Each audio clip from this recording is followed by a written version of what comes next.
Okay. Hello, we're back again with Learning to Read by Malcolm X, the excerpt from his autobiography. This is lesson 3. So let me go ahead and share the screen. There we go. Present. There we go.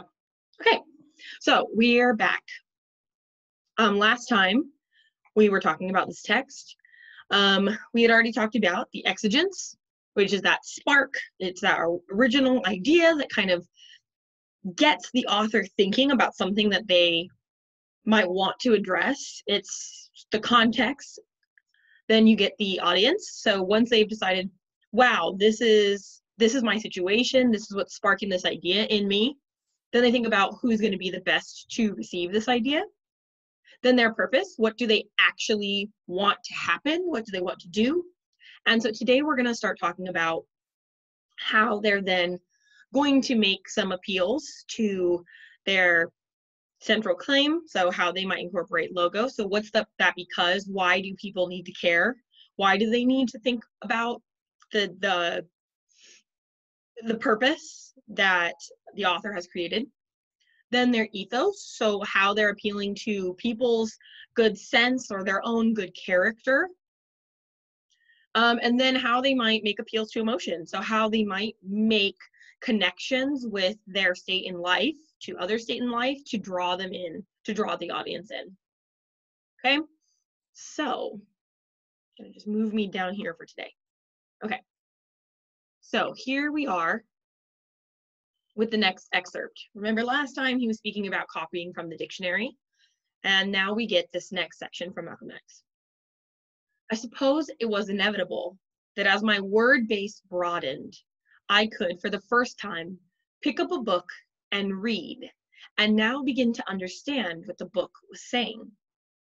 Anyone who has read a great deal can imagine the new world that opened. Let me tell you something. From then until I left that prison, for every free moment I had, if I was not reading in the library, I was reading on my bunk. You couldn't have gotten me out of books with a wedge. Between Mr. Muhammad's teachings, my correspondence, my visitors, and my reading of books, months passed without my even thinking about being imprisoned. In fact, up to then, I had never been so truly free in my life. The Norfolk Prison Colony's library was in the school building. A variety of classes was taught there by instructors who came from such places as Harvard and Boston universities. The weekly debates between inmate teams were also held in the school building. You would be astonished to know how worked up convict debaters and audiences would get over subjects like, should babies be fed milk? Okay, so now that we already know his purpose, we know his exigence, his audience, we're going to look at the next section of his text to see if he's giving us his central claim. That logos, that central idea, that regardless of everything else, here's what he's trying to tell us. I would often say that if you have a speaker, in this case Malcolm X, who is making a specific claim to his audience, so saying something directly to them, he's probably going to be telling you the claim of his text. So we get this specific reference to audience. Let me tell you something. Let me tell you something. So that's reference to audience. You couldn't have gotten me out of books. Another specific reference. Notice that he's using the second person here. So first person is I. Third person is him, he, they, she, it. This is second person, you. And it's a generic second person. This you could be anyone. And in fact, he's leaving it open like that so that anyone who reads his text, he's talking to you. And he finally gets to his claim. You might think that his claim is, like we suggested during that first exigence video, that you should become self-educated. That is his explicit claim. Okay? So when someone has a claim, you have two versions. or rather, they work together.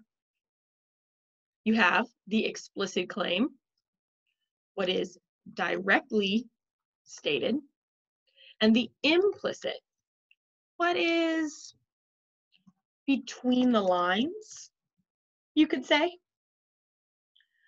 So here, when we're looking at the logos, we're looking at what he's actually claiming.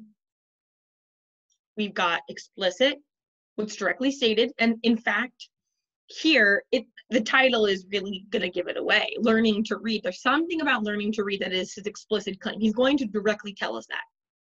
But his implicit claim that you can kind of read between the lines is not only do you need to be self-educated, but he tells us here that up until the point when he became educated, he had never been so truly free.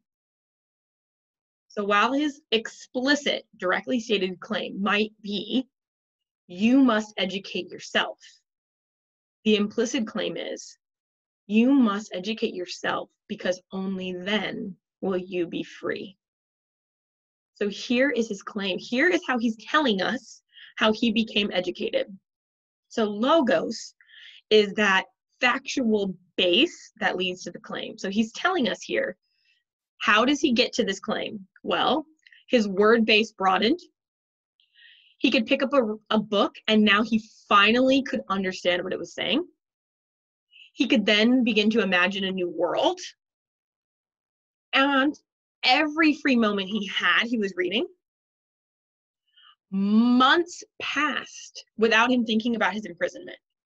See how he's building us into his claim. He's giving us the logical progression and reasoning.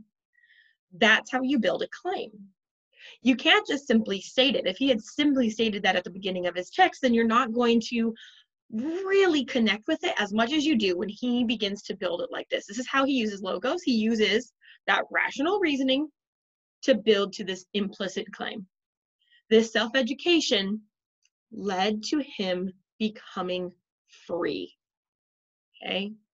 This freedom is where he's trying to lead us. Okay? Now,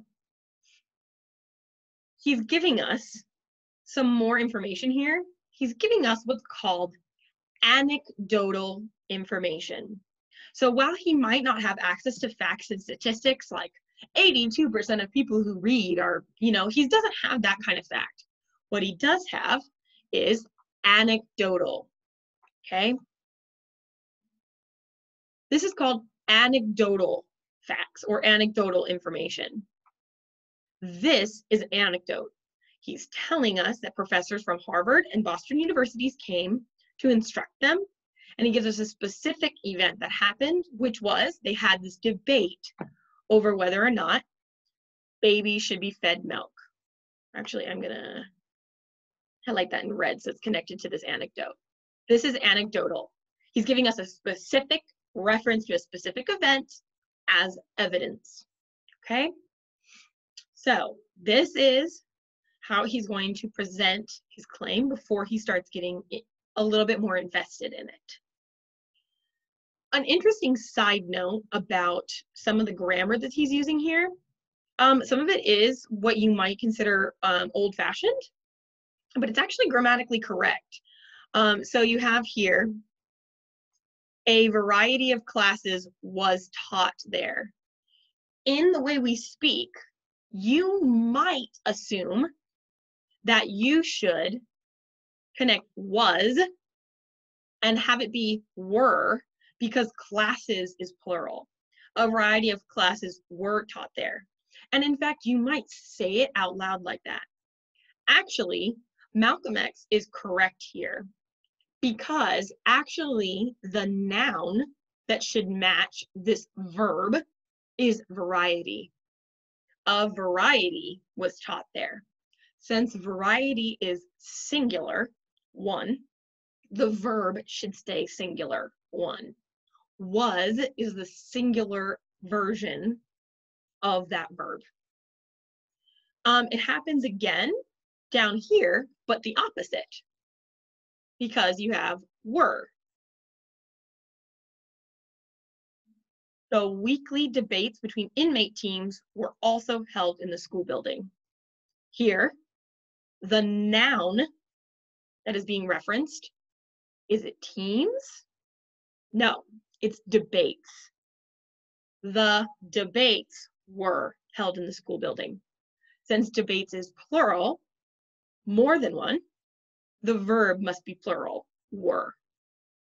An easy way to go back and check this is to drop the additional words from the sentence as you heard me do to see if they match up. A variety was taught there. The debates were held. Just a good way to try and track it. Now that we've tracked his claim, let's keep going on and see what he's going to give us next.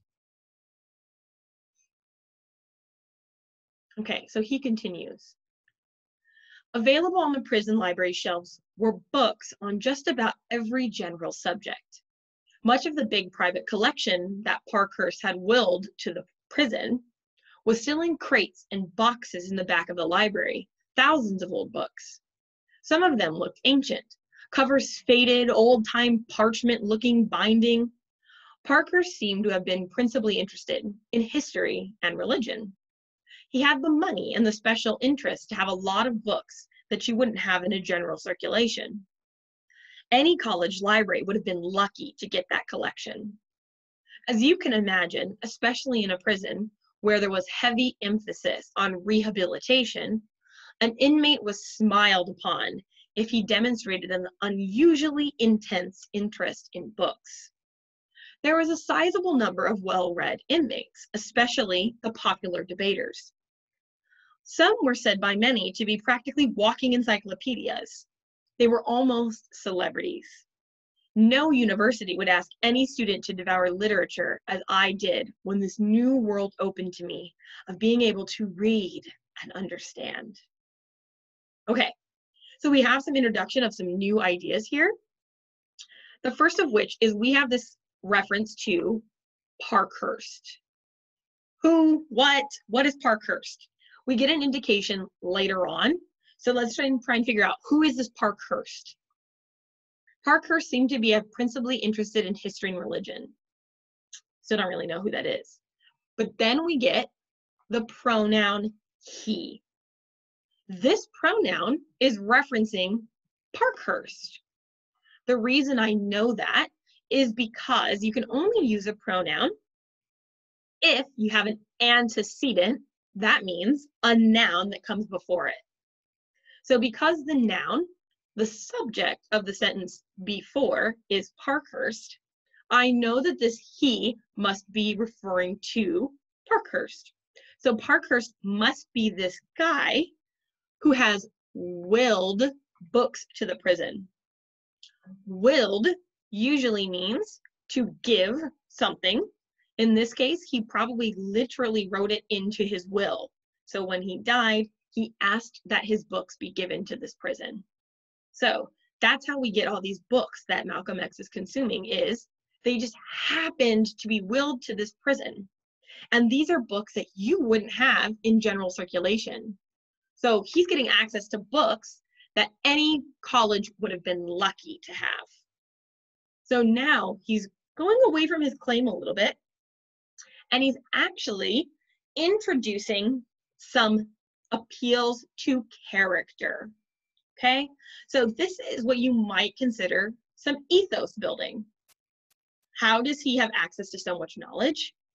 Well, this amazing person willed it to the books. This big private collection is getting willed by Parkhurst. Wow, if someone has such an impressive collection of books, and instead of giving it to a university, he gives it to a prison. Often, we might assume that people sort of discredit prisoners and discredit the fact that they're still human and they still have wants, desires, needs. And in fact, he does tell us that this prison is focused on rehabilitation. So rehabilitation means to do again. And then you have the root word, the central word, which is habilitate. So rehabilitation. If you think about, what does habilitate sound like? It sounds like maybe habit or habitat. The root here is habit. Usually you could think people go to prison because they have a bad habit. So rehabilitation means to change your habits, to change the things you do. So here he's saying that this private collection of books was given to the prison, and this prison has a emphasis on rehabilitation. So we're getting an idea about the character of the place that Malcolm X is in, and also we're getting a sense about how we should feel about the character of both Malcolm X, Parkhurst, and this prison.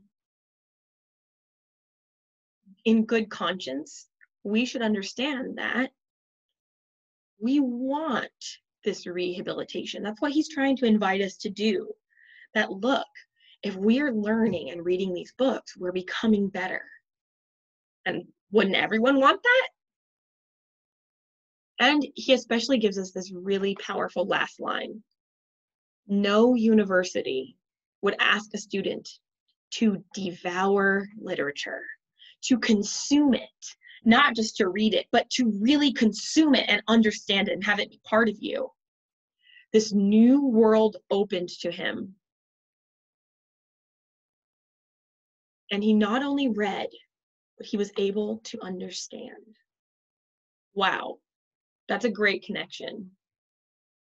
I think as people, we all really just want to be understood and want to understand the world around us. How can anyone who doesn't have a good character not connect with Malcolm X here? We really see him for the amazing person that he is. So that's how he's building ethos. Let's keep going. Might have to shrink my little window here. I don't know if there's a good place to put it. I might just have to move it in a second. Okay. I read more in my room than in the library itself. An inmate who was known to read a lot could check out more than the permitted maximum number of books. I preferred reading in the total isolation of my room. When I had progressed to really serious reading every night at about 10 p.m., I would be outraged with the lights out. It always seemed to catch me right in the middle of something engrossing. Fortunately, right outside my door was a corridor light that cast a glow into my room. The glow was enough to read by once my eyes adjust to it. So when lights out came, I would sit on the floor where I'd continue reading in that glow. At 1 hour intervals at night, guards paced past every room. Each time I heard the approaching footsteps, I jumped into bed and feigned sleep. As soon as the guard passed, I got back out of bed and onto the floor area of that light glow, where I would read for another 58 minutes until the guard approached again. That went on until 3 or 4 every morning. 3 or 4 hours of sleep a night was enough for me. Often, in the years in the streets, I had slept less than that. So now we're going to talk about pathos, which is how Malcolm X makes connections to emotion. I think that this is a really great part of the passage to think about this, because if you, like Malcolm X, have ever been so engrossed in anything like this, you immediately emotionally connect to what he's telling us here. You're so invested in something and you don't want to let it go that you're willing to make all these crazy adjustments to your schedule so that you can keep reading, like he says, or keep on doing whatever it is. So he would read in 1 hour intervals and wait 58 minutes until the guard came back again, and then he would get out of bed. 3 or 4 hours of sleep at night. I mean, this is a really great emotional anecdote to give us here, because you kind of connect with this emotion of him. He tells us that he's so engrossed in what he's reading. Engrossed means so invested. He just can't tear his eyes away. I connect emotionally with this. I understand that feeling that Malcolm X is having when you just can't stop. You're so involved. I mean, he's really appealing to the emotions of his audience here.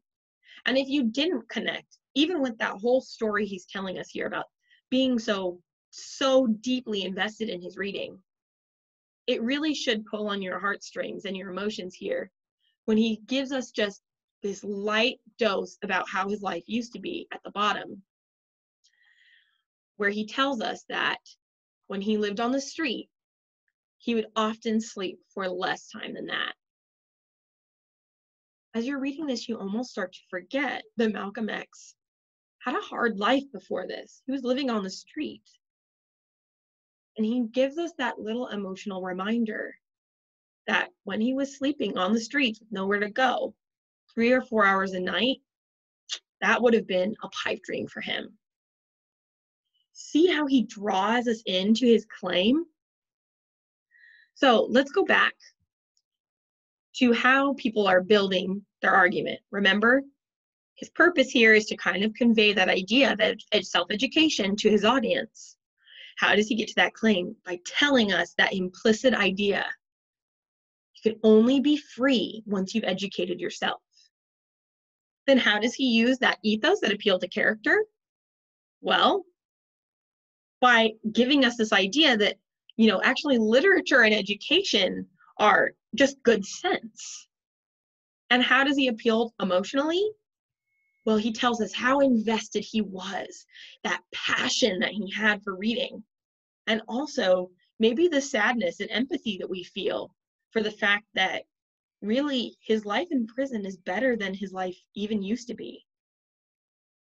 We're going to pause there for today, and then we'll keep moving on next time, and we'll start talking about the organization and structure of his text, along with the literary elements that he uses. So down at the bottom, you can see diction, syntax, imagery, and figurative language. So we'll keep talking about those as we keep going. That's all for today.